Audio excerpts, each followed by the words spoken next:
இதில் வந்து மார்க்கம் வந்து ஆம்பளை தான் நிர்வகிக்க பண்ணணும் குர்ஆனில் சொல்லப்படுது. என்ன சொல்லப்படுது? ஆண்கள் தான் மனைவிமார்களுக்காக பொருளாதாரத்தை செலவிடுவார்கள் என்று 4வது சூறாவோட 34 வசனத்தில் அர்ரிஜாலு கவ்வாமுன் அல நிசா, ஆண்கள் பெண்களை நிர்வகிப்பார்கள்.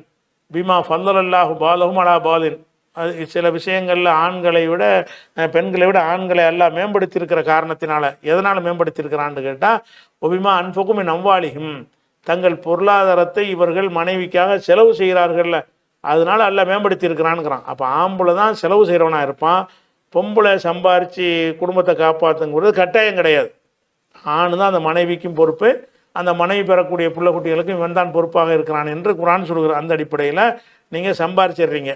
சம்பாரித்த பிறகு உங்கள் மனைவி மொத்தமாக கேட்குறாங்க, கொடுப்பதா இல்லையான்னு கேட்குறீங்க.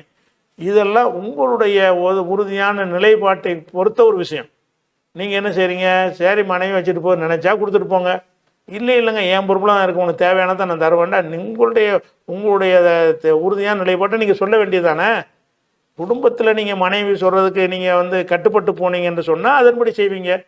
அப்படிலாம் கட்டுப்பட்டு போக முடியாது, என் கையில் தான் வச்சுருப்பேன் அப்படின்னு செஞ்சீர்களே ஆனால் அதுக்கு உங்களுக்கு ரைட் இருக்கிறது. நீங்கள் என் மனைவி எல்லாத்தையும் கேட்குறாரு, நான் கொடுக்க வேண்டுமா கொடுக்காமல் இருக்க வேண்டுமா என்று கேட்டால் இதற்கு நாங்கள்லாம் முடிவு சொல்ல முடியாது. உங்களுடைய உறுதிப்பாட்டை பொறுத்த விஷயம். நீங்கள் கொடுக்க மாட்டேன்னு வலுக்கட்டாயம் பிடிங்கிறவங்க போகிறாங்க, நான் தான் நிர்வகிப்பேன் உங்களுக்கு உறுதி இருந்தால் நீங்களே நிர்வகிங்க.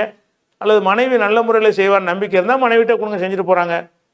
மனைவியை நிர்வாகம் நம்ம போட்டு உடனே கணக்கு வச்சுட்டு இருக்க முடியாது. அவங்க செலவழிச்சாங்கன்னா திட்டமிட்டு செலவழிப்பாங்க, நீங்கள் நம்புனீங்கன்னா கொடுங்க. ஊதாரித்தனம் பண்ணுவாங்கன்னு தெரிஞ்சால் கொடுக்காம இருங்க. இதெல்லாம் உங்களுடைய தனிப்பட்ட விருப்பத்தில் செய்கிற ஒரு காரியமே தவிர இது ஃபத்வா கொடுக்குற காரியம் கிடையாது. நீங்கள் விரும்புனா நீங்களே வைத்துக்கொள்ளலாம், விரும்புனா மனைவிட்ட மொத்தமாக கொடுத்து கொண்டா குற்றமான குற்றம் கிடையாது. எத்தனை குடும்பங்களில் வந்து ஆண்களை விட மனைவி நல்லா குடும்ப நிர்வாகம் நல்லா பண்ணுவாங்க, இவங்கள ஊதாரித்தனம் பண்ணுவான். அந்த மனைவி என்ன செய்வாங்கன்னா சிக்கனமாக செலவு பண்ணி இவனுடைய பொருளாதாரத்தை சேமித்து வைத்து மிச்சம் முடிக்கிற அளவுக்கு நடத்தக்கூடிய பெண்களும் இருக்கிறார்கள். அதை நீங்கள் எடை போட்டு பார்த்து நம்ம கையில் இருந்தால் அது நல்லதா அவங்க கையில் இருந்தால் நல்லதான்னு முடிவெடுத்து நீங்கள் அதை செஞ்சுக்கலாம்.